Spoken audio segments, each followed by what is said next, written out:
Assalamualaikum warahmatullahi wabarakatuh. Selamat sore yang saya hormati seluruh peserta Dolan diskusi online mingguan yang setia mengikuti Dolan dari minggu ke minggu, para guru besar, senior dan senior sekalian, dan kedua narasumber dari Dolan yang telah hadir bersama kita, yang telah bersedia meluangkan waktunya untuk menjadi narasumber sore hari ini. Saya menyapa dulu, selamat sore Profesor Dr. Muhammad Yulianto Listiawan, SPDVE, Subspesialis OBK, Fins DV, FAADV. Assalamualaikum, selamat sore Prof. Wawan. Mungkin Dan, Prof. Wawan nanti menyusul ya, Dokter Pandu. oh nggih, siap. Iya. Dan narasumber kedua, Dr. Irma Dita Citrasanti, SPDVE, Subspesialis OBK, Fins DV, FAADV. Eh, Prof. Wawan dan Dr. Irma Dita ini adalah eh, Guru Besar Fakultas Kedokteran Universitas Airlangga dan Dr. Irma Dita sebagai staf KSM di Kesehatan Kulit dan Kelamin RSUD Dr. Sutomo Surabaya. Dan tentu saja yang akan bertindak sebagai eh, moderator kita hari ini adalah Dr. Linda Astari SPDV, subspesialis DT, FINSDV, FAADV. Beliau juga adalah sebagai Sekretaris Program Studi SP1 Dermatologi, Venerologi, dan Estetika Fakultas Kedokteran Universitas Airlangga. Sekaligus juga Dr. Linda ini adalah Ketua Perdoski Cabang Surabaya dan juga Ketua, mohon maaf, tim webinar dari IDIS Cabang Surabaya. Beliau-beliau, selamat sore Dr. Linda, Dr. Irma Dita. Assalamualaikum dok. Selamat sore, Waalaikumsalam, Waalaikumsalam, Dok. selamat sore, Sehat Dokter semua Pandu. ya, ya dok. Iya, Dok. Nanti Prof. Wawan dan Dr. Irma Dita hari ini akan memberikan atau men-share ilmu-ilmu beliau mengenai penanganan kelainan vaskuler di bidang dermatologi, apa yang perlu diketahui dokter umum dan kapan merujuknya. Baik, jadi webinar Dolan sore hari ini adalah seri ke-117. Mudah-mudahan Dolan tetap akan selalu memberikan manfaat untuk sejawat dokter sekalian. Berikutnya saya serahkan kepada moderator, Dr. Linda untuk bisa mulai memimpin acara. Silakan Dr. Linda. Ya. Ya, terima kasih Dokter Pandu. Assalamualaikum warahmatullahi wabarakatuh. Selamat sore para peserta webinar Dolan ID Surabaya yang selalu setia tiap hari Senin pada pukul 15 sampai 16 waktu Indonesia Barat untuk selalu mengikuti webinar Dolan ID Surabaya yang hari ini telah mencapai seri yang ke-117. Ya, untuk topik pada sore hari ini seperti yang tadi sudah disampaikan oleh Dokter Pandu adalah akan disampaikan oleh narasumber dari Perdoski Cabang Surabaya. Ya, ini dengan Profesor Dr. M. Yulianto Listiawan, SPDVE, Subspesialis OBK, FINSDV, FADV, dan Dr. Irma Dita Citrasanti, SPDVE, Subspesialis OBK, FINSDV, FADV.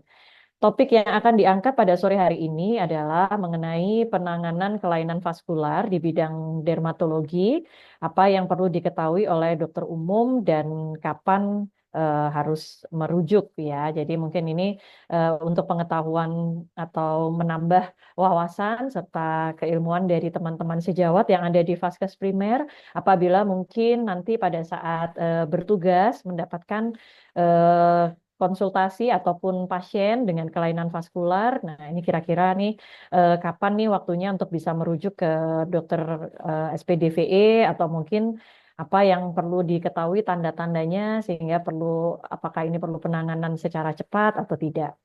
Nah, kemudian pada sore hari ini sudah hadir di tengah-tengah kita yaitu Dr. Irma Dita dan Prof. Wawan. Selamat sore, Prof. Wawan. Selamat sore, Dr. Lina, Dr. Pandu. Iya, Assalamualaikum warahmatullahi wabarakatuh. Selamat sore, Prof. Waalaikumsalam. Iya, Dr. Sore Dita Prof. juga. Waalaikumsalam. sehat ya, Prof. Sudah. Disyukuri sehat. Alhamdulillah. Ya, benar, Ya, Prof. Prof. Ya, selamat sore juga Dokter Dita yang sudah siap juga nih pastinya akan berbagi ilmu pada sore hari ini. Mungkin sebelum kita memulai sesi diskusi pada sore hari ini, Mungkin dari Prof. Wawan atau Dr. Irma Dita akan menyampaikan sedikit pengantar ya, Prof. Ya. Dr. Dita untuk beberapa slide pengantar untuk terkait dengan topik yang akan dibawakan pada sore hari ini. Sebelum nanti kita akan masuk ke sesi diskusi. Bagi para peserta dapat mengajukan pertanyaan melalui kolom Q&A dan menuliskan pertanyaannya ditujukan kepada siapa ya. Sekali lagi kepada para peserta dapat menuliskan pertanyaan di kolom Q&A dan menuliskan pertanyaannya dan ditujukan kepada narasumber siapa. Baik, untuk mempersingkat waktu, saya persilahkan mungkin Dr. Dita dulu kah yang akan Ya, menyampaikan Ya, presentasi ya, Dr. Dita. Dr. Dita, nggak Ya, lama-lama, sebentar aja. ya, silahkan. Saya saya izin persilahkan share Dr. screen. Dita. Ya, baik. Saya izin share screen ya, Dokter Linda. Ya.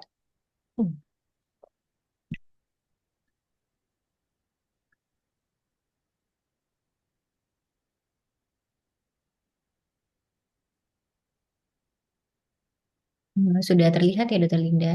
Ya, Ya, baik. sudah. Assalamualaikum warahmatullahi wabarakatuh. Selamat sore para sejawat Waalaikumsalam. sekalian. Izinkan saya untuk menyampaikan sekilas tentang seri Dolan yang ke-117 ini dengan topik penanganan kelainan vaskular di bidang dermatologi. Yang penting adalah apa yang perlu diketahui oleh sejawat dokter umum dan kapan harus merujuk. Nah, mungkin untuk garis besarnya yang akan banyak dibicarakan adalah vascular birthmark atau tanda lahir yang berbentuk vaskular. Nah, mungkin sejawat sekalian pernah menemukan kasus-kasus vaskular birthmark. Sebenarnya ada dua garis besar yang perlu diketahui, yaitu adalah vascular malformation dan hemangioma. Jadi ini adalah bagian dari vascular birthmark atau artinya adalah suatu pertumbuhan yang tidak normal dari pembuluh darah ya. Jadi pembuluh darah yang mungkin entah itu membesar atau dia semakin banyak. Nah, hemangioma ini nama lainnya adalah strawberry birthmark dan yang kedua kelainan vaskular birthmark yang lain adalah vascular malformation. Kedua hal yang mendasar untuk vascular malformation ini dia muncul sejak lahir dan hampir 80-90% dari vascular malformation ini dia tidak bisa regresi secara spontan. Jadi tidak bisa membaik ya. Justru semakin lama dia akan semakin menebal dan semakin bertambah besar. Bedanya dengan hemangioma, hemangioma ini dibagi lagi menjadi dua tipe, yaitu infantile hemangioma yang dia tidak muncul sejak lahir, tetapi justru munculnya di tahun pertama kehidupan. Jadi mungkin di bulan pertama atau bulan kedua, seperti itu. Sedangkan yang kongenital hemangioma ini yang dia akan muncul sejak lahir. Ini adalah klasifikasinya, tidak akan saya bahas secara mendetil, hanya menunjukkan saja bahwa untuk vaskular anomali ini ada infantile hemangioma, kongenital hemangioma yang termasuk dalam vaskular tumor atau tumor vaskular, dan yang kedua adalah vascular malformation atau perubahan vaskular yang banyak kita bahas adalah capillary malformation. Nah, ini adalah capillary malformation yang mungkin sejawat sekalian pernah menemukan pada praktek sehari-hari atau di klinik ya. Jadi ada anak yang datang yang muncul bercak kemerahan sejak lahir. Jadi kuncinya adalah biasanya dia akan muncul sejak lahir, warnanya kemerahan atau kadang sedikit keunguan, dan ini bisa juga terkait pada salah satu sindrom. Ini adalah contoh yang lain yang ingin saya tunjukkan adalah bahwa ini yang sebelah kiri atau gambar A, ini pada saat anak ini masih usia sekitar 2 tahun. Dan pada pasien yang sama pada gambar B, ini pada saat pasien itu sudah berusia 30 tahun ke atas. Sehingga kita bisa lihat di sini bahwa pada Port Weinstein atau pada tipe yang capillary malformation, pertumbuhannya itu tidak bisa regresi secara spontan dan justru dia akan makin menebal dan bertambah besar. Lalu ini adalah tipe lain dari capillary malformation sehingga perlu sejawat ketahui sekalian bahwa capillary malformation ini tidak hanya timbul pada wajah tetapi juga dapat timbul pada area trungkal dan juga area ekstremitas. Dan ini adalah tipe yang lebih ringan pada capillary malformation. Jadi ada namanya nevus flammeus neonatorum atau nevus simplex dan juga una nevus. Nah, pada subtipe yang ini biasanya dia dapat regresi secara spontan dari usia 6 bulan sampai usia 1 tahun. Tapi beberapa kasus pada tipe ini pun juga dapat menetap ya sehingga memerlukan terapi lebih lanjut. Dan ini contoh gambaran capillary malformation yang lain. Dan apabila kita bicara tentang vascular birthmark, maka sebetulnya etiologinya tidak hanya kapiler, tapi juga adanya kelainan pada jaringan limfatik. Jadi pada gambar B ini adanya subcutaneous lymphatic malformation. Lalu pada gambar C ini venous malformation karena adanya malformasi pada area vena. Dan yang terakhir ini adalah arteriovenous malformation. Jadi biasanya ada pulsasinya. Nah, untuk treatment, kebanyakan kasus-kasus yang kami terima di dermatologi itu adalah capillary malformation. Jadi adanya bercak kemerahan ya. Jadi dia tidak timbul berwarna kemerahan, flat, kemudian apabila diraba palpasinya juga tidak teraba hangat, cenderung normal, dan tidak ada flow. Karena kalau kita melihat pada diferensial diagnosis yang lain, misalnya malformasi pada venus, limfatik, dan juga arteriovenus, maka dia didapatkan radiologinya ada flow atau pulsasi, seperti itu. Dan untuk treatment, nah ini mungkin yang sejawat perlu ketahui bahwa untuk vascular malformation maka treatment satu-satunya dan treatment utamanya adalah dengan menggunakan laser. Nah, laser nanti akan yang lebih banyak dibahas oleh Prof. Wawan. Jadi yang kita gunakan adalah pulse dye laser untuk kasus-kasus yang lebih hipertrofik atau lebih dalam, kita bisa menggunakan laser lain dengan long pulse Nd:YAG 1064 atau Alexandrite 755. Sehingga mungkin apabila sejawat menemukan kasus-kasus seperti ini dan ditanyakan oleh keluarga pasien, maka memang tidak ada terapi lain seperti terapi topikal atau terapi oral. Jadi terapinya hanya dengan menggunakan laser atau bahkan terapi bedah. Lalu untuk vascular birthmark yang kedua atau tanda lahir birthmark dalam bidang vaskular yang kedua adalah hemangioma. Nah, hemangioma ini dibagi menjadi dua. Yang pertama adalah infantile hemangioma yang muncul di tahun pertama kehidupan, dan yang kedua congenital hemangioma yang muncul sejak lahir. Nah, untuk congenital hemangioma sendiri ini ada yang dia akan secara cepat regresi secara spontan, namun ada juga yang secara parsial dia akan mengalami fase involusi atau membaik, namun ada juga yang dia tidak akan mengalami fase involusi sama sekali. Nah, gambar ini ingin saya tunjukkan agar sejawat sekalian dapat membedakan apakah lesi ini termasuk yang capillary malformation atau lesi hemangioma. Jadi apabila capillary malformation, maka bentuknya adalah patch atau hanya perubahan warna saja. Tetapi untuk lesi hemangioma, apabila yang infantil, dia biasanya akan muncul tidak sejak lahir, tetapi di awal tahun kehidupan, dan bentuknya adalah nodul atau massa. Jadi palpasinya dapat ada perabaan tertentu dan warnanya disebut juga dengan strawberry birthmark karena warnanya lebih merah.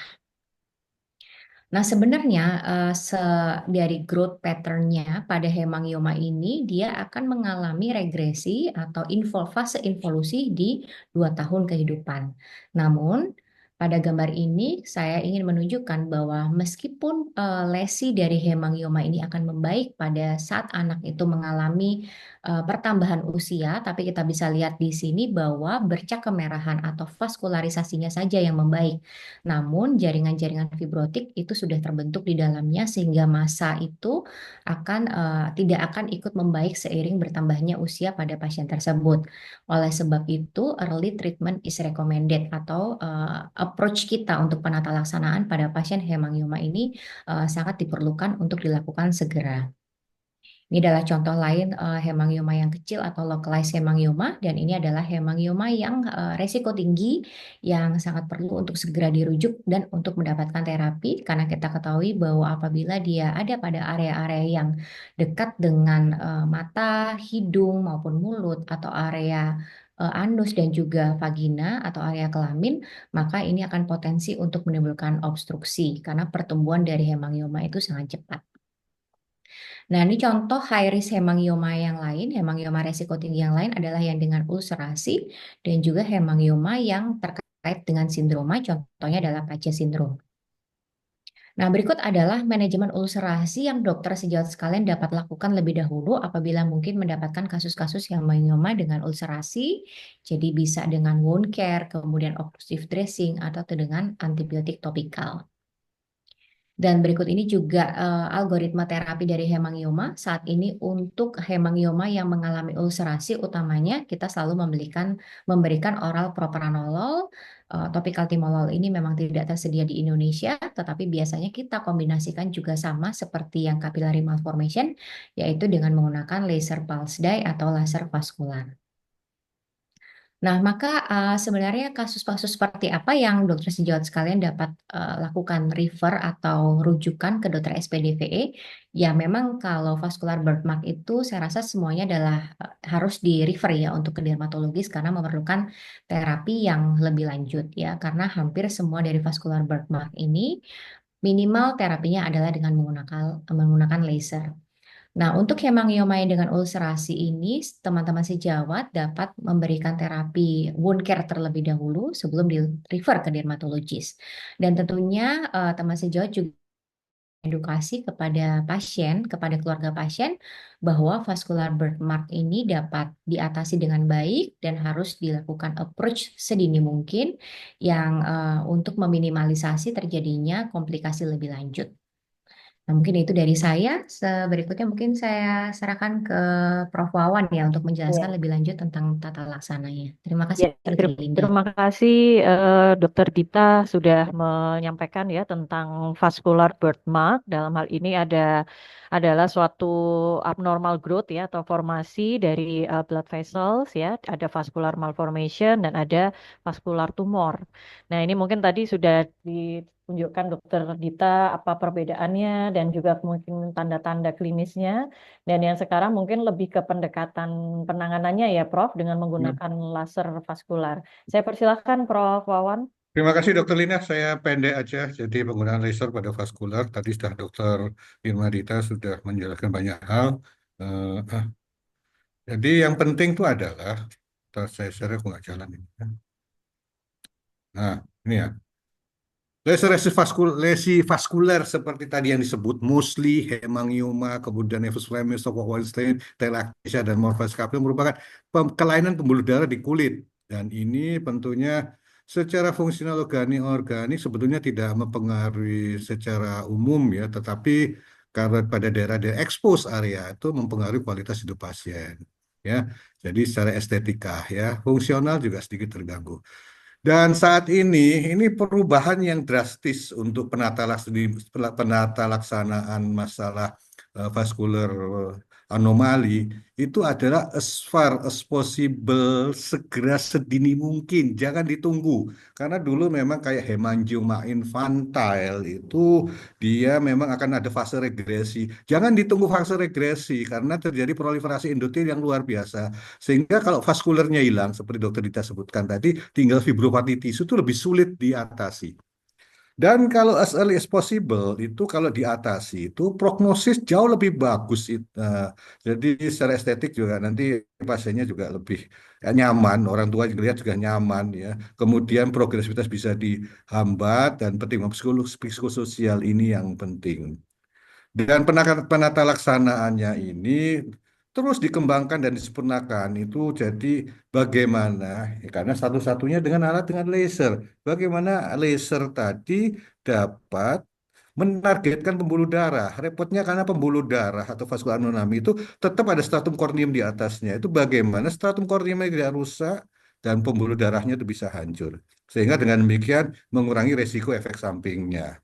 Karena tujuan utama laser itu dinding pembuluh darahnya yang kita rusak ya. Dengan cara karena kromofornya itu ada hemoglobin yang ada di vas. Ini memang memerlukan seni sendiri ya. Jadi seninya itu adalah bagaimana vaskulernya rusak tetapi jaringan sekitarnya tidak ikut rusak. Ini seninya ya.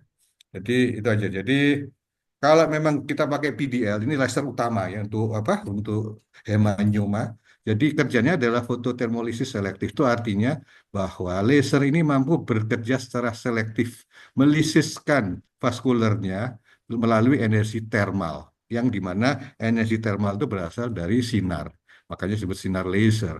Itu menggunakan gelombang yang sangat spesifik ya. Di mana memang pada awalnya gelombangnya 577 tapi sekarang dipakai 595. Jadi lebih dalam masuknya dan pulse duration-nya lebih pendek, kerusakannya juga lebih pendek dan paparannya hanya 0,4 milidetik rata-rata ya.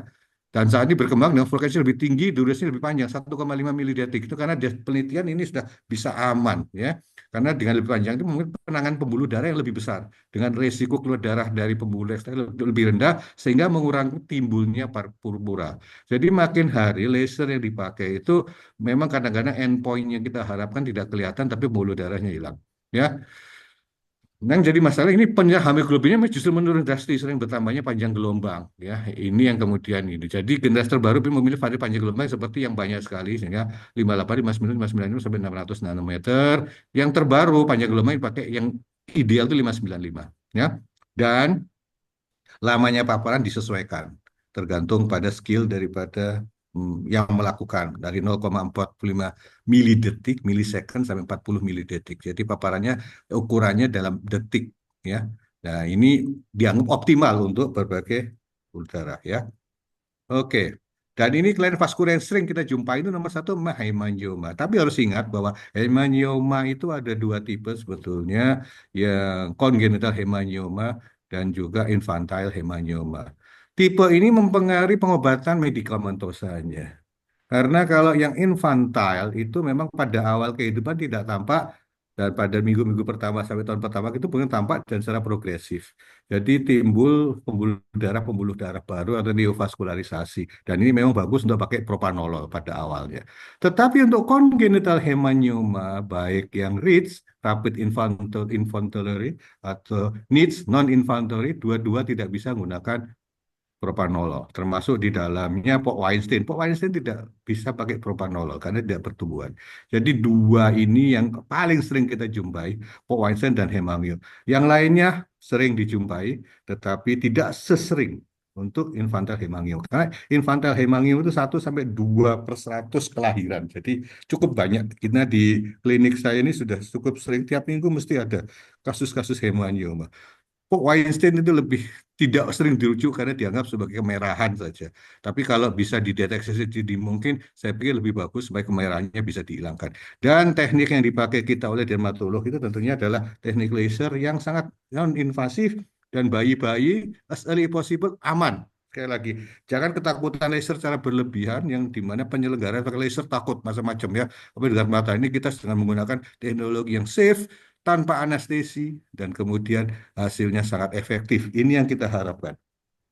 Ya, jadi memang pratindakan kita tidak langsung laser karena banyak posisi saya nggak mau di laser, enggak, dilihat dulu. Nah, kita menyamakan bahwa apapun yang kita lakukan itu memang tidak bisa sekali, tapi beberapa kali. Jadi harapan hasil yang realistis, jumlah sesi yang dibutuhkan, pasca tindakan gimana, selalu ditanyakan, habis lakukan tindakan gimana, bro? Aman, tidak ada masalah, ya. Efek sampingnya minimal, ya. Proteksi mata tetap dibutuhkan, ya. Kacamata logam kustik on anak-anak juga gauze on shield, jadi memang dipegangi dan ditutupi oleh perawat. Anestesia tidak perlu, ya. Bayi-bayi tidak perlu karena sakitnya seperti ceplet karet gitu aja. Bahwa anak nangis memang iya, kalau ke dokter aja dia nangis, ya, enggak perlu dengan tindakan, ya. Tindakan dianukan nangisnya sering jadi pertimbangan tuh nangisnya. Saya pikir kalau anak-anak nggak apa-apa, ya. Topikal M6 memang dapat mengukur pembuluh darah, ini jadi masalah, jadi efikasinya berkurang, jadi tidak usah kita anukan, ya. Coba kalau nerve block itu juga ada karena ketakutannya dengan nerve block itu juga terlalu traumatis, ya, devastation itu juga ya. Tapi kalau memang terpaksa bisa dipakai lidocaine tanpa epinefrin, ya. Nah, inilah contoh-contoh yang bisa kita lakukan, ya. Ini datangnya juga sering terlambat sebetulnya, tapi kita berusaha, ya. Anda lihat di sini ini adalah hemangiom yang sangat terlambat, ini adalah fibrofatty tisunya berusaha untuk kita lakukan, ya. Dan akhirnya hasilnya memang demikian, ya. Dan ini memerlukan sesi yang sangat banyak sekali, 20-30. Jadi sekali lagi jangan dikirim sudah jadi dalam kondisi yang demikian, ya. Jadi yang lebih awal itu lebih bagus, ya. Terus kemudian ini juga bayi ini, ya. Ini awalnya berupa titik merah kecil saja, ya. Terjadi ulcerasi yang demikian dan pendarahan hebat baru dikirim ke sini. Padahal kalau as early as possible pada saat merah itu lebih bagus. Walaupun ini menimbulkan lesi yang minimal, dan ini terakhir demikian, dan terakhir kemarin minggu lalu saya menangani pasien ini juga sudah tidak berbekas lagi untuk lesinya, ya. Terus kemudian juga pasien berikut ini yang paling berat, ini dari Lombok dikirim. Ini Pace sindrom. Dan ini dikirim di Lombok sudah putar-putar aja karena diminta menunggu. Pada lahir dia normal, bagus ya. Tetapi dalam perjalanan waktu terjadi pertumbuhan progresif yang luar biasa sampai umur 4 bulan. Orang tuanya mikir waktu itu, masa gini tidak dilakukan apa nunggu sampai umur 6 6 tahun atau 5 tahun. Dia nggak mau. Dan kebetulan salah satu murid saya yang ada di Lombok itu mencermati untuk penemuan di sana belum ada lasernya. Ini murid juga sudah meninggal juga. Innalillah. Mudah-mudahan amalnya tetap bisa diterima. Jadi ini dikirim ke kita akhirnya. Dan ini hasilnya luar biasa. Sangat bagus sekali. Dan tentunya serial untuk penata laksananya memerlukan puluhan kali penyinaran. Pastinya sampai berangkat pagi pulang sore di sini untuk Lomboknya. Next. Ya. Ini aja salah satu bentuk contoh-contoh untuk beberapa pasien dan saya tambahan dari punyaannya Dokter Irma Dita lagi dan ini tadi kemudian monggo nanti dibicarakan mungkin didiskusikan dari teman-teman yang mendengarkan kuliah ini tapi intinya bagi saya tuh as early as possible accept untuk dikirimkan apalagi kalau Surabaya dan sekitarnya nggak usah muter-muter lagi dan begitu datang juga tidak langsung di laser tapi diberi edukasi dulu kira-kira bersedia atau tidak laser atau biasanya dilakukan juga tes spot untuk mencoba jadi jangan khawatir karena ketakutan yang sering utama nggak mau dikirim itu adalah takutan efek samping dari laser. Enggak, sekarang makin hari teknologi laser makin aman. Ini aja yang dapat saya berikan, Dokter Linda. Mudah-mudahan Ya, singkat, jelas. Dan ini ada kalau ada pertanyaan, monggo. Silakan ya. nanti kita usahakan untuk jawab. Terima kasih. Assalamualaikum warahmatullahi wabarakatuh. Saya kembalikan ke Dokter Linda. Monggo. Waalaikumsalam warahmatullahi wabarakatuh. Terima kasih Prof atas paparannya dan juga mungkin sharing kasus ya Prof yang pernah ditangani oleh Prof Wawan. Jadi mungkin belajar dari kasus-kasus tersebut. Mungkin kita pada sore hari ini Prof pengen sharing juga ya Prof supaya untuk pelayanan kita lebih baik mungkin untuk penanganan vaskular birth mark ini ya Prof ya pastinya. Ya, di kolom Q&A ini sudah ada 2 pertanyaan, Prof. Mungkin kita jawab dulu ya, Prof. Ya. Nanti mungkin sambil Monggo, menunggu monggo. pertanyaan yang lebih dari para peserta. Yang pertama dari Dr. Sugiyar Emiwati. Selamat sore, Dr. Dita. Mohon izin bertanya, berapa batas usia yang dapat dikatakan hemangiomanya tidak mengalami suatu involusi? Jadi tadi mungkin Dr. Dita sempat menyampaikan bahwa hemangioma itu memang apa namanya ada fase involusinya ya dalam 2 tahun kehidupan. Tapi kira-kira apakah bisa hemangioma itu akhirnya tidak mengalami involusi? Nah itu sekitar usia berapa kita katakan bahwa ini tidak terjadi suatu fase involusi begitu, Dr. Dita. Silakan, Dr. Dita. Ya, terima kasih Dokter Sugiyar atas pertanyaannya. Ini menurut saya juga pertanyaan yang baik sekali ya dok, Ya, karena kadang-kadang betul. eh, biasanya parents atau orang tua itu sudah browsing-browsing terlebih dahulu, terus mungkin mereka sudah mendapatkan di Google bahwa hemangioma itu bisa involusi, jadi mereka mungkin berpikir, oh sebetulnya mungkin tidak perlu mendapatkan terapi. Jadi seperti yang sudah saya jelaskan tadi bahwa hemangioma itu ada dua dok, jadi ada hemangioma yang infantil. Hemangioma infantil itu dia munculnya biasanya pada saat anak itu usia 1 bulan atau 2 bulan seperti itu. Nah, untuk hemangioma infantil ini memang kebanyakan dari hemangioma ini akan mengalami fase involusi atau membaik. Nah, kalau dari growth pattern yang tadi sudah saya tunjukkan, biasanya mengalami fase involusi itu dimulai dari tahun pertama. Jadi melewati tahun pertama itu akan mengalami fase involusi. Nah, apabila ada hemangioma yang tidak mengalami fase involusi, mungkin kita harus melihat kembali apakah mungkin itu adalah suatu golongan dari kongenital hemangioma. Untuk kongenital hemangioma itu sendiri, ada yang rapidly involuting, ada yang dia partially involuting, ada yang non-involuting. Jadi ada yang dia kongenital sejak lahir, tapi dia nanti dapat mengalami involusi bahkan secara cepat. Ada yang dia parsial, hanya sebagian saja dari lesi hemangiomanya yang akan mengalami involusi dan bahkan ada yang tidak mengalami involusi sama sekali. Jadi kalau melihat dari teori, maka batasannya untuk melihat ini adalah kurang lebih sekitar 1 tahun. Tetapi memang saat ini dari beberapa referensi, jurnal, dan juga textbook itu menyarankan untuk kita dapat melakukan approach atau tata laksana itu sedini mungkin. Jadi tidak lagi wait and see, karena tadi seperti yang sudah ditunjukkan pada teori dan juga pada kasus Prof. Wawan ya yang sangat baik, itu lesi hemangioma hemangioma itu memang vaskularisasinya saja yang biasanya akan mengalami involusi. Tetapi sudah ada perubahan jaringan fibrofatty tissue yang dia akan menetap atau massa yang nanti dia tidak akan mengalami involusi secara sempurna. Sehingga massa atau nodulnya itu biasanya tidak akan membaik apabila tidak dilakukan terapi lebih awal. Mungkin itu dari saya, Dokter Linda. Baik, jadi tadi mungkin tetap walaupun mungkin ada fase involusinya ya tadi yang untuk Betul. kongenital ya, Dokter Dita ya.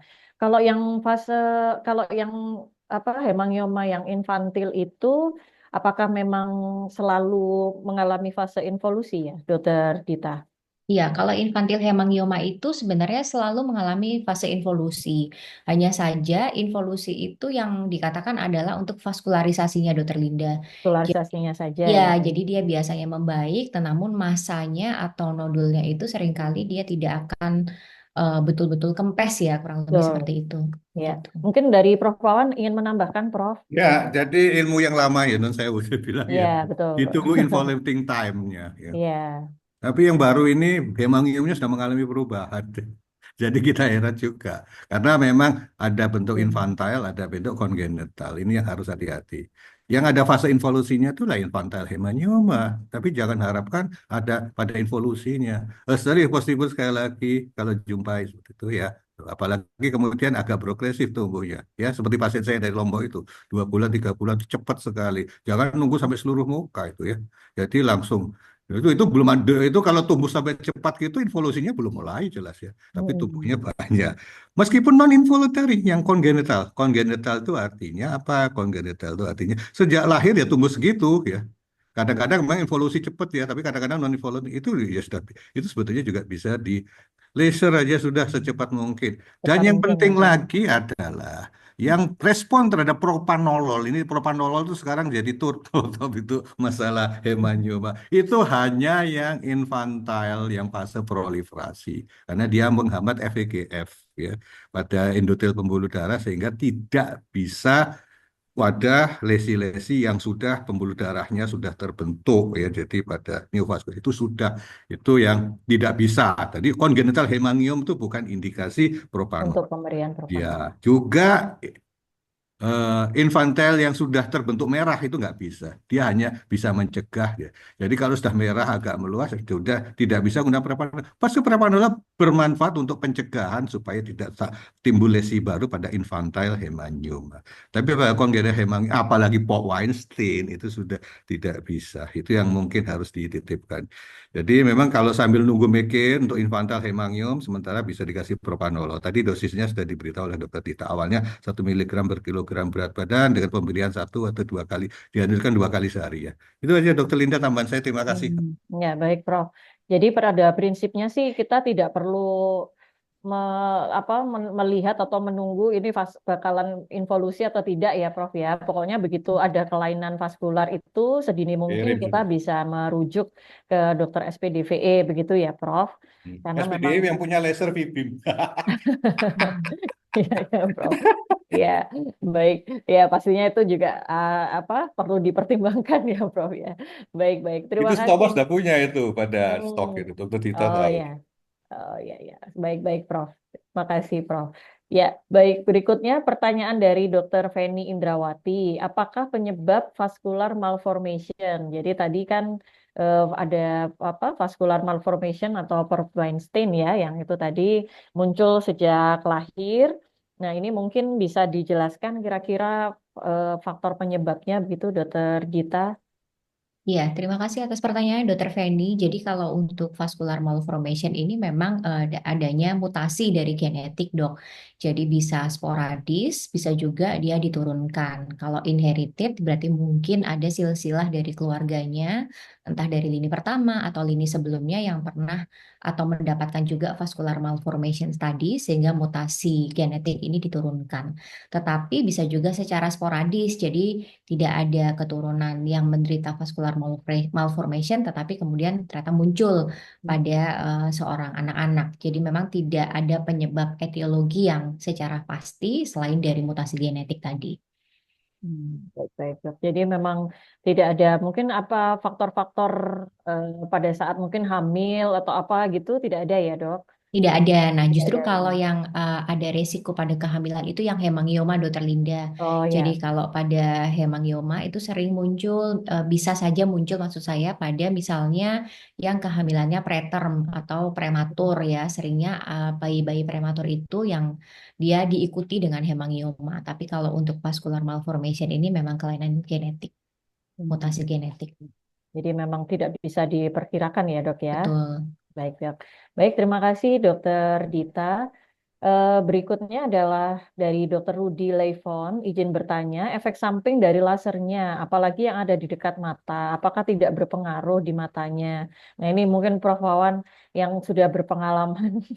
Tadi itu kan pasiennya ada Prof yang separuh wajah, terus kan kena ke mata juga. Nah, itu tuh apa nggak apa-apa tuh Prof di laser begitu Prof? Nah, terima kasih Dokter Linda, terima kasih pertanyaannya Dokter Rudi. Tentunya tidak boleh mata di sinar laser ya, jelas itu. Kenapa? Karena memang mata itu ada suatu organ sensorik yang paling sensitif dengan cahaya. Jadi yang bisa kita lakukan adalah perilesional pada daerah tepi-tepi mata yang di kulitnya itu harus dilakukan secara hati-hati juga. Jadi mata harus ditutup. Ini alasan kenapa pada hemangioma infantile yang progresi pertumbuhannya pada lubang-lubang alam termasuk mata, lubang hitung, anus itu harus segera dilakukan tindakan sebelum dia menyebar ke mata. Kalau sudah ke mata dengan menjadi sindroma Pace katakan eye abnormality E-nya itu antara lain itu ya tentunya agak susah dianu kan mata karena mata nggak bisa dilaser. Jadi kalau memang di perilesional kulit ya bagus efeknya. Jadi bisa kita cegah progresivitas daripada neovaskularisasinya secara lebih cepat tanpa harus masuk ke mata. Saya juga beberapa jumpa kita pasien yang perilesional, jadi segera kalau dikirim kemudian kita lakukan tindakan laser, surprisingly fase involutorinya jauh lebih cepat. Ini saya juga heran juga. Jadi pada mata kemudian secara bertahap, yang saya sudah pusing ini kena mata ini mesti enggak. Gimana caranya ya? Jadi tapi ternyata dengan perilesional yang lainnya kita hilangkan pakai PDL dan beberapa yang besar kita pakai long pulse. Jadi ternyata yang di mata juga ikut tetangganya untuk ikut hilang involuntary. Jadi ini agak aneh juga. Tapi ini bukan dokternya, ya. Tapi ini kesembuhan saya minta ke bapak ibunya untuk berdoa secara ketat dan ternyata dengan doanya ini mereka juga berhasil. Saya pusing kalau kena mata. Paca sindrom itu juga kita tidak bisa mengandalkan mata. Tetapi ternyata dengan kita laser di sekitar matanya dan ekstensif hemangiomanya pada fasialnya itu ternyata matanya juga lama-lama berkurang walaupun kemudian hemangiom yang di mata itu eye abnormality-nya tidak hilang sepenuhnya tapi minimal tidak menjadi masalah lagi. Ini teori baru saya, jadi fase involutory bisa dirangsang dengan kita hilangkan dengan laser. Jadi oleh sebab itu makin mendorong saya untuk ya kita lakukan kampanye untuk setiap hemangioma itu jangan ditunggu lah. Ilmu yang dulu untuk yang involuntary sudah nggak dipakai lagi, jadi sekarang langsung di laser aja. Lasernya juga nggak sakit tanpa anestesi, ya. Dan itu kemudian bisa kita lakukan clinically outpatient klinik, jadi tidak perlu lama-lama tunggu ya. Langsung saya menerima pasien sampai dari Papua sampai ke Makassar. Itu kadang-kadang ada yang kalau dari Makassar itu datang naik pesawat ke sini, saya lakukan laser langsung pulang lagi. Jadi ngejarnya di situ karena nggak ternyata bisa bagus juga ya. Jadi monggo silahkan dan teman-teman sejawat semuanya. Ini perlu kita kampanyekan untuk jangan menunggu sekali lagi jangan menunggu segera dibawa ke kita untuk dilakukan dengan menggunakan laser PDL itu dan itu ya itu sekali lagi titipan dan as early as possible itu jauh lebih bagus. Saya pernah ikut workshop di Hong Kong ya Dokter Linda. Iya, Prof. Deteksi dengan apa USG-nya mereka yang generasi kesekian itu mereka sudah bisa mendeteksi terjadi suatu lesi vaskular sejak lahir. Kalau lesi vaskular sejak lahir bukan hemangioma, ya, Port Weinstein. Apa yang mereka lakukan? Mereka lakukan begitu bayinya lahir langsung di PDL langsung hilang lesinya, ya. Hmm. Jadi as Langsung soon as as soon as possible possible ya, lebih Prof. bagus. Jadi intinya kalau bayi Ya. kita beri laser, jadi sudah ditunggu pada saat kelahiran itu di workshop, di foto itu diikuti videonya, dilakukan, dilaporkan. Jadi begitu lahir langsung di laser. Saya pernah jumpai pelvis syndrome, itu hemangiom yang di daerah anus di mana tidak terjadi tidak anus malformasi dari Sutomo 2 bulan dikirim itu 2 kali penyinaran karena ada hemangiom ekstensif pada perianal langsung hilang juga. Jadi menurut saya as early possible, sedini mungkin bayi pun tidak ada masalah untuk dilakukan itu makin cepat. Nah, untuk dilakukan penghilangan makin bagus karena sesinya makin sempit, makin sedikit, dan yang kedua apa namanya tidak menimbulkan lesi masalah psikososial pada anaknya. Meskipun kadang-kadang anak kecil itu yang mengalami hambatan psikososial bukan anaknya, orang tuanya. Orang tuanya, ya. Oh. Bingung aja. Nah, itu Kekhawatirannya itu ya tinggi tapi ya, kekhawatirannya Prof. terus di setelah itu sama tetangga itu kenapa kok meh itu biyen itu dulu idamnya nggak dituruti macam-macam. Jadi yang stres waktu anak Mitosnya itu ya. macam-macam. Jadi Ya, itu apa namanya as early as possible lah, jangan nunggu ketakutannya laser. Kalau dulu tuh mayangannya senjata laser itu untuk mematikan, enggak, ini lasernya bersifat selektif untuk thrombolysis, menghilangkan hemangium. Jadi ini yang perlu kita kampanyekan terus-menerus. Ayo segera kirimkan. Karena Surabaya sudah ada fasilitasnya, eman gitu loh. Sutomo sudah ada, beberapa klinik Surabaya Skin Center juga sudah ada. As early possible, langsung dilakukan. Tunggu, dokter-dokter Surabaya Skin Center sudah uh, kompeten di bidangnya di ahli sini. ya, Saya Prof. bangga di sini. Ini anak-anak muda-muda ini luar biasa. Yang Sutomo klinik di STOC juga sudah berhasil juga as early possible. Jadi kirim segera as early possible. Makin dikirim sesinya makin sedikit, biayanya juga makin murah. Itu aja sih. Oke, monggo Dr. Lina. Terima Ya, kasih. terima kasih, Prof. Mungkin boleh Penjelasan. nambahkan sedikit tuh Iya, Linda. silahkan, Dokter Dita. Iya, jadi biasanya pada anak-anak, tapi ini memang tidak semua klinik yang punya ya Dokter Linda. Artinya apabila ada beberapa klinik itu mereka punya laser pulse dye, tapi tidak semua punya Google Eye Shield yang bisa dimasukkan ke mata, betul ya Prof? Nah, Ya, kebetulan klinik Prof Wawan yang biasa kliniknya mengerjakan, kita juga. bukan klinik saya sih, kliniknya tempat kami praktek, kita ada Google atau Eye Shield yang dia dimasukkan ke dalam mata. Oh, oke. Kalau boleh saya tunjukkan, tadi saya sudah sempat browsing dapat. Jadi mungkin nanti sejawat sekalian bisa ada gambaran ya dok. Mhm. Nah ini seperti yang Oh, digambar di iya, tengah ini. iya. Jadi dia tidak di luar, tetapi dia Tapi di dalam dimasukkan ke kornea dalam. ya, dimasukkan ke dalam ya di konjungtiva. Biasanya nanti diteteskan dulu matanya supaya ketika dia dimasukkan ke dalam pasiennya juga nyaman, Tidak. tidak terasa nyeri. Nah sehingga pada area kulit di sekitar mata itu ketika dilakukan tindakan laser dia aman, dia tidak akan tidak Oh, ada nanti harm ya. pada area mata sama Area sekali mata. karena stainless ini akan betul-betul melindungi area mata.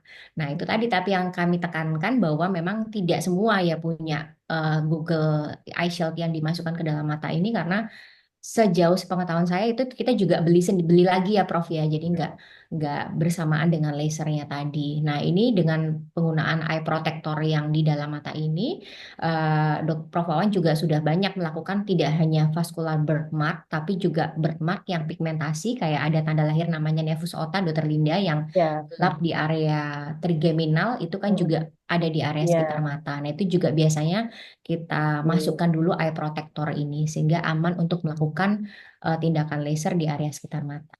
Gitu.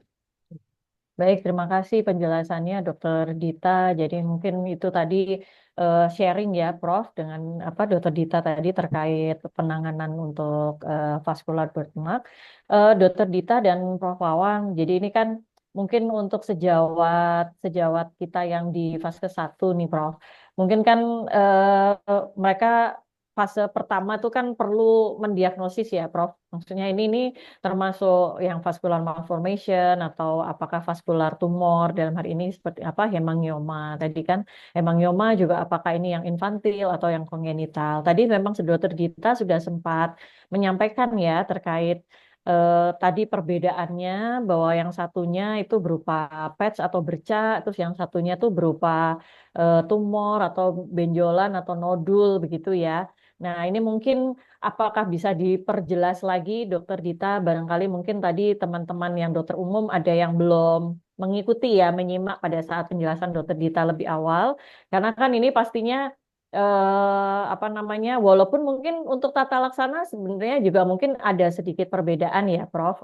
Dan ini tapi mungkin juga untuk kaitannya juga menjelaskan ke pasien itu supaya tidak salah gitu ya. Sebelum kita merujuk kan pastinya pasien itu perlu diberikan sedikit wawasan tentang penyakit yang dialami oleh anaknya gitu ya. Sebelum kita juga merujuk ke dokter apa SPDVE. Mungkin Dokter Dita bisa sedikit menjelaskan Oke. lagi, Dok. Mungkin untuk lebih memperjelas lagi, Dok. Iya, jadi memang untuk garis besar vascular birthmark atau tanda lahir vaskular itu ada dua, Dokter Linda.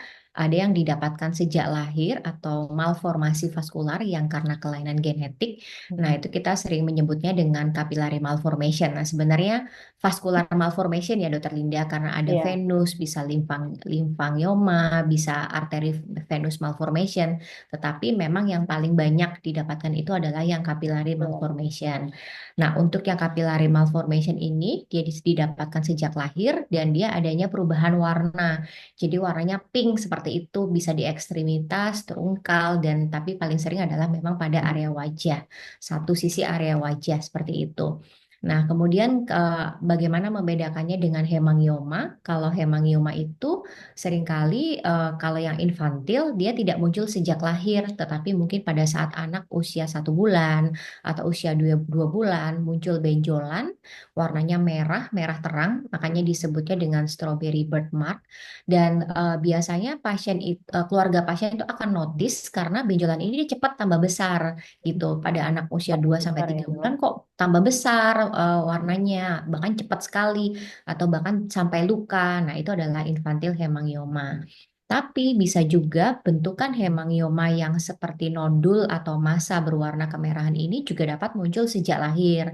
Nah, apabila dia muncul sejak lahir, maka bisa saja itu termasuk pada subtipe yang kongenital hemangioma tadi. Tapi mungkin sejawat sekalian saya rasa juga ya bagus ya dok ya kalau misalnya bisa mendiagnosis sampai vascular malformation atau misalnya hemangioma bahkan sampai kongenital hemangioma.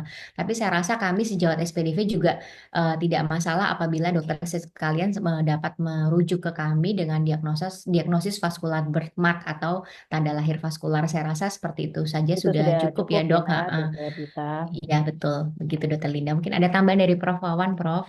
Intinya jangan takut salah, yang penting segera dirujuk. Iya, Yang B itu adalah katakan Paul Weinstein didiagnos hemangioma, monggo, gak iya apa-apa. nggak apa-apa sering sekali Iya, kok seperti itu Sering ya ya sekali Prof. kayak gitu pastinya sih soal seperti itu ya, hemangioma gitu Dok. ya.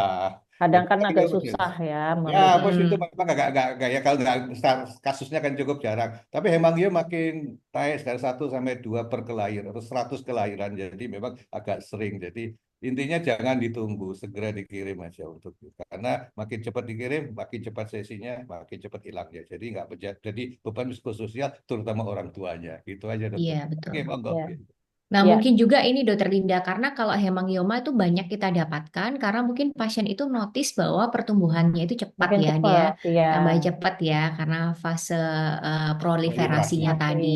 Tapi kalau pada Port Weinstein, kadang-kadang mereka malah nggak segera untuk merujuk ke kami, atau nggak segera untuk memeriksakan ke kami, karena dia hanya bercak merah muda, yang mereka pikir, ah mungkin nanti akan memudar sendiri. Padahal justru pada Port Weinstein ini dia yang tidak pernah akan sulit regresi ya, spontan, yang tidak. bahkan pada saat semakin dewasa warnanya akan semakin gelap, semakin keunguan, bahkan semakin tebal karena adanya hipertrofik dari jaringan sekitarnya. Begitu. Ya, baik. Ya, jadi mungkin seperti itu ya, Dok. Jadi pokoknya untuk teman-teman sejawat dokter umum tidak usah ragu merujuk, walaupun nggak tahu diagnosisnya apa ya, Dok. Pokoknya ditulis aja tanda lahir vaskular gitu. Mm-mm, Pokoknya betul. langsung rujuk aja. Ya, yang penting bisa segera merujuk dan ini ya. Terus kemudian apa namanya untuk laser ini ada pertanyaan apakah ditanggung BPJS? Iya, Gimana mungkin Prof? Kayaknya gimana dulu Ya, Prof Prof? pernah yang biasanya di Jepang kan mengusahakan nggak ya. Iya, dulu dulu Sutomo. kalau yang di Sutomo bisa Prof ditanggung BPJS. Di Sutomo itu kami tidak punya untuk yang di RSUD-nya Dokter Tinda itu memang tidak ada laser vaskularnya dok. Jadi adanya di klinik yang estetik ya di klinik Ya. swastanya. Sejauh yang saya tahu sepertinya belum ditanggung ya Prof ya Ya. BPJS ya. Karena memang keluhannya ini kan lebih ke indikasi estetik ya. kosmetik memang ya, Prof ya. Kecuali menurut saya, kecuali misalnya ada hemangioma yang ada komplikasi ulcerasi, di mana memang kasus itu juga cukup banyak, Dokter Linda. Jadi harusnya meskipun sekarang belum ditanggung BPJS, saya rasa itu bisa diperjuangkan untuk ditanggung oleh BPJS. Ya. Setuju. Kalau yang ulcerasi tadi kan dari Dokter Dita menyampaikan Mm-mm. untuk dilakukan tindakan ini ya untuk apa ya sambil merujuk mungkin juga di apa Betul. untuk ulcerasinya. Tadi mungkin bisa dijelaskan lagi Dokter Dita mungkin untuk menangani ulcerasinya mungkin yang hemangioma dengan ulcerasi atau Iya. itu bagaimana untuk tata laksananya. Mungkin dari teman sejawat kita di Vaskes 1 kan bisa menangani dulu ya, Dok ya. Iya, ya untuk ulcerasi pada hemangioma ini sebenarnya dari guideline itu tidak terlalu banyak berbeda dalam penanganan ulcerasi pada kasus-kasus lainnya. Jadi mungkin sejauh sekalian apabila dikatakan kita lihat ada semacam infeksi sekunder, sejawat boleh memberikan antibiotik baik itu topikal atau mungkin bahkan oral apabila infeksi sekundernya cukup berat. Lalu apabila ulcerasinya tidak terlalu berat, bisa dengan topikal wound care atau misalnya seperti occlusive dressing ya, karena banyak sekali modern dressing sekarang yang bisa diberikan seperti hidrocolloid gel misalnya, seperti hidrocolloid apa ekstratin ya, saya lupa taunya mereknya, jadi agak lupa hidrocolloid dressing intinya ya seperti itu. Terus tapi memang pada kasus-kasus hemangioma ulcerasi itu sangat disarankan untuk dilakukan active treatment, which is itu dengan penggunaan laser atau bahkan dengan oral propranolol karena proses ulcerasinya itu harus ditekan dari vaskularisasi atau pembuluh darahnya tadi, Dokter Linda. Tapi ya itu tadi teman sejawat tetap disarankan untuk dapat menangani wound care-nya terlebih dahulu sebelum kemudian merujuk ke dokter SPDVE. Baik, jadi nanti untuk tindakan lasernya itu apakah menunggu ulcerasinya itu membaik ataukah mungkin tetap bisa dilakukan laser? Tetap bisa langsung Langsung dilakukan laser ya. juga, Dokter Linda, betul. Oke, oke.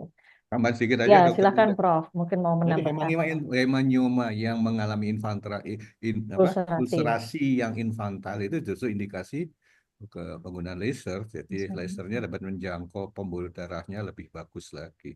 Jadi justru itu yang merupakan indikasi dan merupakan apa salah satu yang mendorong kita untuk secepatnya menggunakan PDL laser untuk mengatasi ulcerasinya dan hasilnya juga lebih bagus. Dan jangan menggunakan laser yang lain karena ada yang godaan juga dulu yang adanya CO2 dipakai CO2 tidak bisa karena koagulasinya tidak optimal untuk menggunakan CO2. Jadi PDL jauh lebih bagus. Itu aja tambahan saya, Dokter Linda. Baik, jadi untuk laser PDL ini digunakan untuk yang apa vascular malformation maupun yang vaskular Ya, tumor ya, betul. Dokter Dita ya. Jadi itu yang paling bagus memang yang PDL. Baik, ini belum ada pertanyaan. Oh, ini sudah ada. Oh, ini sudah tadi ya, sudah dijawab apakah lasernya itu. Jadi untuk sementara ini memang belum ditanggung, Dok. Jadi mungkin pasien memang harus menanggung sendiri. Menanggung Tapi itu sendiri. kira-kira untuk berapa kali tindakannya, terus kemudian berapa lama durasi antar tindakan lasernya itu tergantung dari apa, Prof? Biasanya, Prof. Ya tergantung extent lesinya sih sebetulnya. Biasanya Ya. kalau di textbook ya memang 3 sampai 4 minggu. Jadi tidak Hmm. seagresif itu. Jadi pelan-pelan. Oleh sebab itu kalau fasenya lesinya lebih awal tuh jauh lebih bagus. 3 sampai 4 minggu itu optimal untuk melakukan tindakan pada kasus-kasus hemangioma. Itu Dokter Linda. Oke, monggo. Tambah Dokter Kalau Diti mungkin nambahkan ya. ya untuk apa namanya banyaknya sesi itu tergantung dari luas lesinya ya, Prof ya. Ya. Ya, mungkin dari Dokter Dita mau menambahkan, Dok, terkait untuk Hmm. ini untuk lasernya ini nanti mungkin apa durasi ataupun berapa sesi gitu terapinya. Iya, sama seperti Prof. Wawan sebenarnya Dokter Linda biasanya diulangnya itu per 3 minggu atau 4 minggu sekali dan biasanya kalau pasien itu bertanya ini sampai berapa kali ya dok Ya. harus di laser itu kalau saya biasanya akan sampaikan pada saat 1-2 kali di laser itu kita baru bisa lihat progres perbaikannya itu sekitar berapa persen, baru kemudian nanti kita akan kalkulasi kurang lebihnya. Jadi kalau pada saat pasien pertama kali datang, mungkin belum bisa apa ya, precise ya dok ya, kurang lebih berapa kali untuk tindakannya. Tapi ketika pasien sudah mengalami satu atau dua kali laser, maka itu lebih bisa diperhitungkan berapa kali pasien Bisa membutuhkan. dipertimbang, Mm-mm, estimasi ya, Prof. betul. Dr. Dita ya. Kemudian untuk apa namanya kasus-kasus ini ya dok, apakah bisa dikatakan kalau kita merujuk sedini mungkin itu memang pasti akan hilang atau baik gitu ya, Prof. Dalam arti kita mungkin bisa memberikan apa kepada pasien itu kalau ini semakin dini dirujuk itu maka kemungkinan untuk benar-benar bersih itu akan sangat Ya, besar gitu. setuju. Ya. Ya kalau memang itu kata, tapi yang kebanyakan yang dini yang saya kerjakan atau dokter tidak kerjakan itu adalah part of the syndrome itu yang jadi masalah ya. Hmm. Jadi itu yang kadang-kadang ya lesi vaskulernya sudah hilang, sindroma lainnya yang masih jadi masalah ya. Kalau memang itu soliter pada hemangioma itu eh, as early as possible itu sangat baik Sangat baik prognosanya. Jadi hasilnya ya. sangat-sangat baik prognosanya. Sesinya makin singkat, pulse yang di fluence digunakan juga makin kecil, nyerinya juga lebih minimal, hasilnya jauh lebih bagus ya untuk itu, untuk bisa dilakukan. Jadi boleh dikatakan garansi prognosisnya jauh lebih bagus kalau lesi-lesi awal. Oke. Kemudian terkait dengan perawatan pasca dilakukan tindakan laser nih, Dokter Dita. Mungkin kan ada orang tua yang mungkin tadi sedikit khawatir ya, Dok. Nanti untuk perawatannya gimana? Nanti setelah di laser itu mungkin apa perlu khusus gitu ya, Dok, untuk bayinya atau untuk anaknya gitu. Mungkin bisa dijelaskan, Dok, perawatan after lasernya ini apakah memang perlu perawatan khusus atau bagaimana? Iya, sebetulnya tidak ada perawatan yang khusus Dokter Linda. Jadi seringkali kita hanya memberikan semacam emolien atau misalnya kalaupun kita memberikan antibiotik ointment itu yang kita cari adalah vehiculum ointmentnya karena memang vehiculum salep itu untuk wound healing dia lebih baik. Jadi itu yang lebih kita cari lebih ke vehiculum. Tapi beberapa tindakan laser itu juga bisa ada efek samping seperti misalnya malah ada ulcerasi, tapi biasanya dia sifatnya hanya sementara, jadi Sementara. bukan sesuatu yang berat. Jadi Ya. karena mungkin energi atau panas yang kita pajankan itu terlalu tinggi, jadi kadang-kadang ada blister atau seperti vesikel atau bula yang nanti sebenarnya nggak terlalu berat ya Dokter Linda. Nanti dia akan biasa kita sarankan untuk kontrol ya, kalau misalkan bula untuk dipecah bulanya, lalu kita berikan dengan antibiotik ointment seperti itu. Tapi kalau tidak ada efek samping atau komplikasi tertentu biasanya hanya semacam pelembab atau sediaan ointment saja. Mungkin ada tambahan dari Prof Wawan yang Iya. lebih expert. Ya. Ada juga lah, sama-sama dokter kita. Ah, sering jadi pertanyaan memang itu dokter Linda. Setelah di laser bisa aktivitas ya? Monggo, aktivitas sehari-hari tidak ada masalah. Ya makanya sayang kalau tidak dilakukan possible. Mandi juga nggak apa-apa. Kecuali ya itu pada fase-fase awal itu memang ada resiko fluence yang dikirimkan mungkin terlalu kuat ya. Jadi memang assessment awal itu sangat penting sekali dalam menentukan dosisnya. Kalau fluence terlalu kuat itu Bentar. epidermal junctionnya itu kena karena lesinya kan kebanyakan pada dermal ya, pada derma. Epidermal kan nggak ada pembuluh darah pada derma. Dermal junctionnya kena. Jadi kebetulan leaking, kebocoran cairan terjadi bula formation itu. Tapi itu it's okay, no problem karena penyembuhannya healing 100% asal jangan dikuak-kuak aja untuk terlalu. Jadi dikasih ya Ya, biasanya ointment pasta itu jauh lebih bagus lebih dari bagus resiko. ya. Jadi sudah itu tidak usah dikhawatirkan ya. Jadi Ya. intinya aktivitas seperti biasa, ini seperti biasa, cuma dia ada sesi tiap 3 atau 4 minggu ke klinik untuk dilakukan penyinaran laser gitu Ya. aja lah. Oke, Dan monggo. ini ya, Prof, maksudnya untuk tindakan lasernya itu juga tidak ada proses apa kayak priming atau apa kan nggak perlu Nggak ya, ada, Prof, langsung bisa dilakukan ya, tindakan ya, Prof ya. ya. Anestesi juga nggak perlu. Anestesi juga tidak perlu. Baik-baik. Terima kasih Prof. Wawan, Dr. Dita. Karena ini keterbatasan waktu yang mungkin sudah hampir menunjukkan pukul 16. Jadi mungkin sebelum saya mengakhiri sesi webinar Dolan ID pada sore hari ini, mungkin ada closing statement ya Prof. Dari Prof. Wawan atau dan Dr. Dita terkait dengan topik yang sudah kita bahas pada sore hari ini. Saya persilakan Prof. Wawan. Dokter Dita dulu lah, Oh, nanti saya. Dr. Dita. Oke. Iya, silakan Dr. Dita. Ya, mungkin kalau dari saya, apabila mungkin teman sejawat sekalian menemukan kasus-kasus dengan malformasi kongenital ataupun tumor vaskular, ya, ya nggak ada lagi selain merujuk ke kami SPDVE dan mungkin bisa memastikan bahwa karena tidak semua SPDVE memang memiliki fasilitas laser pulse dye ya, Dokter Linda. Kalau Ya, SPDVE yang memiliki fasilitas laser, saya rasa sudah banyak, tetapi memang laser vaskular ini termasuk laser medis dia. Jadi dia ya. bukan laser Tidak estetik untuk yang malah ya. estetik ya, yang Betul, sering sehingga dipakai mungkin untuk estetik. benar sekali Dokter Linda. Jadi mungkin tidak banyak yang memiliki. Jadi Hmm. mungkin ya bisa merujuk ke Prof Wawan. Mungkin dari saya Dokter Linda. Terima kasih. Terima kasih, Dr. Dita. Ya, silakan Prof. Ya, Wawan. terima kasih.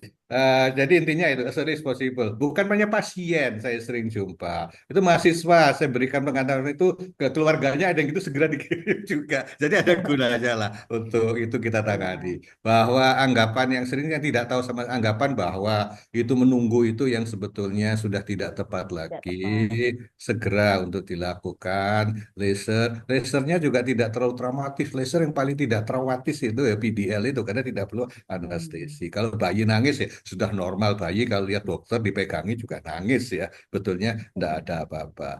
Dan saya juga ingin juga nextnya Dokter Linda programnya Surabaya itu dilakukan pemetaan untuk laser-laser yang digunakan oleh SPDV ya untuk Oh mengetahui ya, di mana saja yang bisa kita lakukan kita rujukan untuk rujukan. kelainan-kelainan vaskuler. Jadi tidak terlalu jauh gitu loh. Ya, Dokter Dita Siap, tadi kan siap. ngomong itu lasernya memang medical laser, tapi kadang-kadang bagus juga untuk teleangstasi, jadi dipakai untuk ada saya jumpai klinik di Surabaya itu PDL-nya dipakai untuk eh, rejuve aja, jadi nggak perlu untuk pakai lain. Jadi kan under utility. Jadi Ya, bukan untuk pasien, tapi bagaimana pasien bisa menjangkau fasilitas menjangkau yang ya. oh ya, itu yang Akses ya, Prof, iya, fasilitas saya. kesehatan Jadi yang mungkin ya, memiliki fasilitas untuk dipetakan lah di Surabaya dokter SPD sampai melakukan dan kita bisa berbagi sharing informasi untuk bisa penanganan yang lebih bagus daripada lesi-lesi vaskuler. Karena baik. kadang-kadang nggak mudah dokter Linda untuk menangani lesi vaskuler, apalagi yang dalam katakan ya. Itu perlu kerjasama dengan BTKV sebagai contoh gitu ya.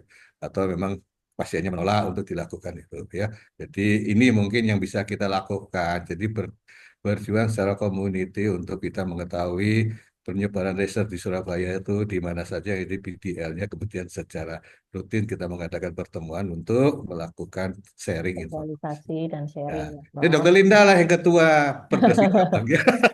Kan pas jadi Ya, itu Prof, bentuk siap, Prof. pengabdian. Insya Allah nanti akan Ya, monggo kita tindak silakan. Terima lanjuti ya, kasih ya. Prof Oke, ya, monggo. untuk pelayanan bidang DVE yang lebih baik pastinya ke Ya. depannya. Ya, mungkin nanti tidak terbatas hanya untuk penanganan vaskular burn saja, tapi juga untuk penyakit-penyakit lain yang mungkin khusus memerlukan sarana ataupun alat yang khusus juga ya, Prof. Ya, Sehingga ya, mungkin monggo ya. masyarakat lebih tahu kemana harus merujuk, apa harus berobat dan juga dari sejawat dokter umum juga tahu kemana harus merujuk begitu ya.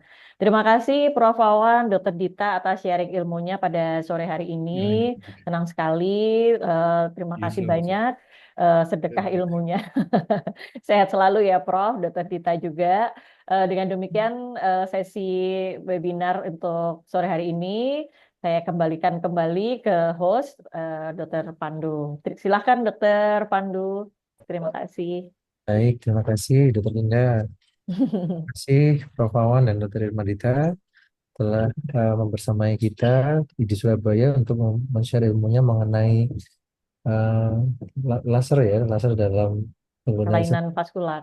Ya. kelainan vaskular, kelainan vaskular dan bagaimana peran dokter umum untuk penanganannya. Dan mungkin dolan minggu depan akan libur dulu sementara ya Dokter Linda ya, karena masih ada tanggal merah sehingga kita akan bertemu Oh kembali iya, betul. Dan terima kasih Prof. Wawan dan Dr. Ilmadita, Dr. Linda atas partisipasinya di Dolan, dan terima kasih juga kepada seluruh peserta setia Dolan. Sampai berjumpa pada edisi Dolan berikutnya. Baik, saya sebagai host undur diri. Mohon maaf apabila ada kekurangan, dan terima kasih. Selamat sore. Assalamualaikum warahmatullahi wabarakatuh. Waalaikumsalam Waalaikumsalam warahmatullahi warahmatullahi wabarakatuh. Terima wabarakatuh. kasih Prof. Terima Wawan kasih dan Dr. Dr. Pandu, Linda. Dr. Oh, Linda, makasih Prof. ya. Wawan.